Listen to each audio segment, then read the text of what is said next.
Bonjour, bienvenue sur jean-pierre-villatte.com. Je vous propose un nouveau tutoriel sur Ciel Comptabilité concernant la gestion de la TVA aux encaissements et décaissements.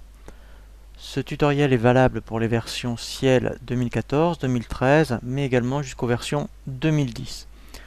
L'objectif de ce tutoriel est de vous apprendre à tenir compte de votre TVA aux encaissements et décaissements au moment où vos clients vous règlent ou vous réglez vos fournisseurs en appliquant la procédure proposée par Ciel.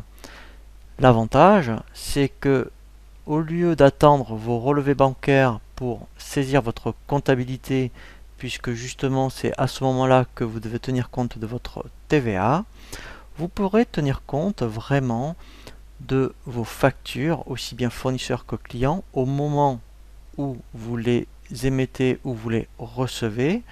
Ce qui est intéressant, c'est que vous pourrez tenir compte de votre chiffre d'affaires le mois où vous avez vraiment fait la prestation et pas où vous allez recevoir le règlement.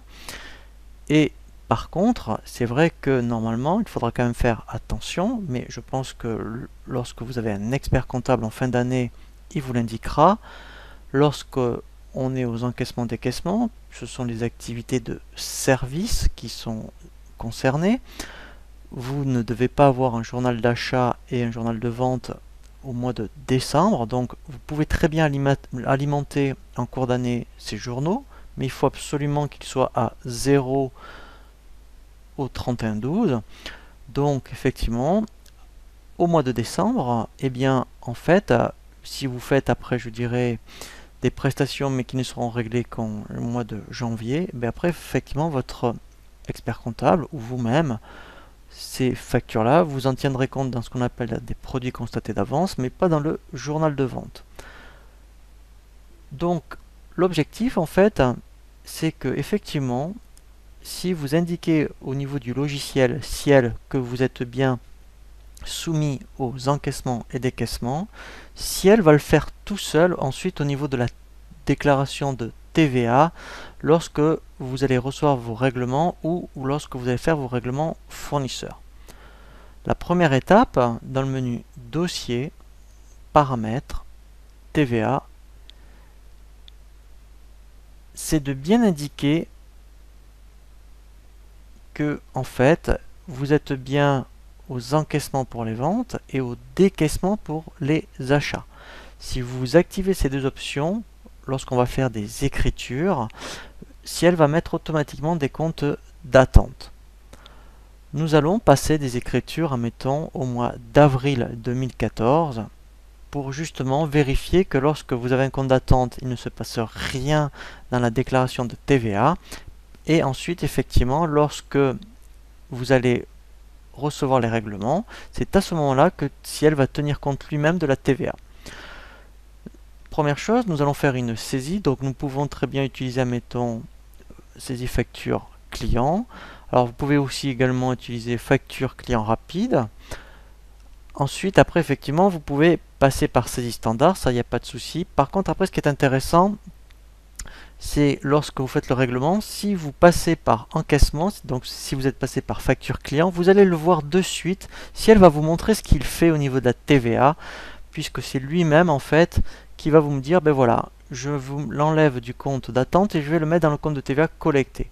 Si vous le faites avec saisie standard, ça va se faire, mais au moment du lettrage. Donc si après vous êtes passé par saisie standard, après, effectivement, vous allez aller dans saisie standard pour le journal de banque, mais il faudra lettrer ensuite votre compte client pour que Ciel en fasse le traitement du compte d'attente à la TVA collectée. Donc je vais vous le montrer avec facture client. Je vais prendre un client, voilà. Ici, je mets ma facture. Donc là, je vais mettre formation Ciel. Je vais dire qu'en fait, voilà, donc c'était au mois d'avril, comme ça, moi, il n'y a pas d'écriture. L'échéance, voilà, donc là, je vais faire exprès, mettons, est au mois de mai, au 31. Voilà, je vais mettre un montant TTC. Donc, comme c'est de la formation, donc tout ce qui est activité de service, c'est du 70. Donc là, je vais mettre 706. Voilà. Et là, déjà, vous voyez, on peut voir qu'il ne met pas le compte d'attente collecté par défaut. Il met un compte d'attente puisque en fait le compte d'attente, il y a un 8 en quatrième position. Donc dès qu'il y a un 8, ça veut dire que c'est un compte de régularisation. Donc sans rien vous demander, dans un premier temps, il sait que ok, vous saisissez votre facture de vente, mais il ne doit pas en tenir compte au niveau de la TVA. On va après vérifier dans la déclaration. Donc là, j'enregistre. Voilà. Donc là, je vais voir maintenant au niveau de ma TVA du mois d'avril. Je vais demander. Voilà. Je vois qu'ici, vous voyez, il n'y a pas encore de TVA par rapport à mon chiffre d'affaires. Maintenant, on va voir justement le règlement. Voilà, au mois de mai. On suppose maintenant qu'on est au mois de mai. Donc je fais encaissement. Je vais de nouveau aller chercher mon client, Delta. Voilà. Ici, je vais aller chercher la facture dont j'ai reçu le règlement. Ça sera celle-ci. Je fais régler. Donc automatiquement, alors je vais continuer en haut déjà. Voilà le mode de règlement. Et en bas, vous voyez directement, il vous dit voilà, ben moi en fait je vais reverser du compte de TVA en attente directement au compte de TVA collecté correspondant. Donc tout seul, si vous passez vraiment par saisie facture rapide, alors bien sûr, hein, ce que je vous montre pour les clients, c'est valable également pour les fournisseurs.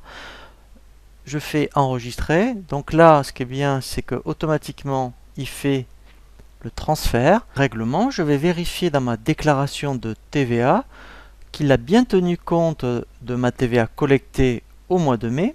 Donc là, je fais suivant. Et là, je vais vérifier qu'au mois de mai, puisque le client m'a réglé le mois de mai, voilà, vous voyez qu'ici, j'ai bien directement le montant hors taxe de ma prestation.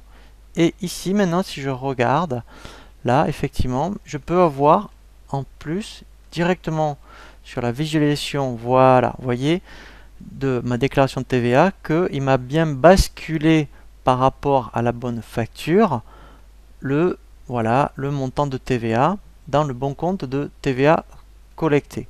Donc après, effectivement, on a le même principe pour les achats. Nous allons voir également le même principe sur la TVA au décaissement pour les fournisseurs, sachant que pour les fournisseurs, il y a une petite particularité. Il faudra à chaque fois, lorsque vous allez créer un compte fournisseur, indiquer que pour ces fournisseurs, vous êtes bien au décaissement.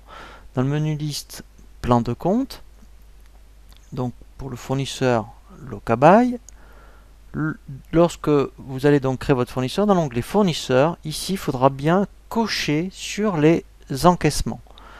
Maintenant, je vais faire une saisie pareille au mois d'avril et un règlement au mois de mai. Donc, facture fournisseur, ici, je vais prendre Locabuy. Je vais mettre la facture. Je vais mettre facture. Voilà. Je vais indiquer un montant, mettons de 200 €. Alors déjà, ici, on peut voir que vous avez un compte de TVA ici en attente déductible puisqu'il y a un 8 en quatrième position. Donc ça veut dire qu'au mois de mars, il ne va pas tenir compte de la TVA et il va en tenir compte au mois de mai lorsque je vais faire le règlement. Donc là, j'enregistre.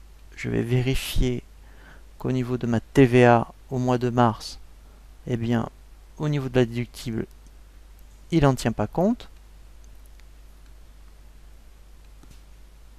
Alors, voilà, donc ça c'était par rapport, voilà, donc au niveau de la déductible, ici, vous voyez, entre biens et services, je n'ai pas de TVA. Donc maintenant, je vais faire mon règlement fournisseur au mois de mai. Donc là, dans ce cas-là, je vais dans paiement. Donc, voilà. Ici, Donc il me montre bien quelle facture je dois régler. Voilà. Je vais dire que c'était un règlement par chèque. Je vais changer la date. Je vais bien dire que c'était au mois de mai. Mettons, voilà. Donc là, vous voyez que comme pour la TVA en attente collectée, il va bien m'indiquer qu'il va faire le transfert ici du compte 445 867 vers le 445 664. Donc là, je suis au mois de mai. Maintenant, lorsque je vais faire ma TVA, au niveau de tout ce qui est autres biens et services, pour le mois de mai, il va bien m'alimenter la colonne.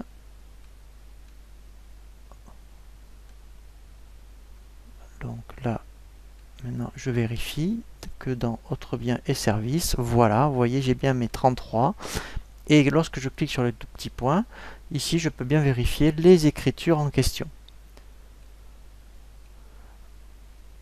Donc, un petit rappel sur ce tutoriel pour bien appliquer la TVA aux encaissements et décaissements. Il faut absolument que dans le menu Dossier, Paramètres, dans TVA, vous indiquiez bien ici encaissement pour les ventes et encaissement pour les achats qui correspond au décaissement.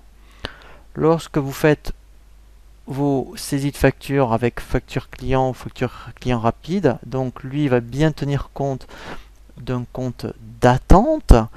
Et c'est lorsque vous allez faire ensuite tout ce qui est encaissement ou paiement qu'il va bien effectuer le transfert de la TVA en attente vers vraiment les TVA collectées et de type correspondant.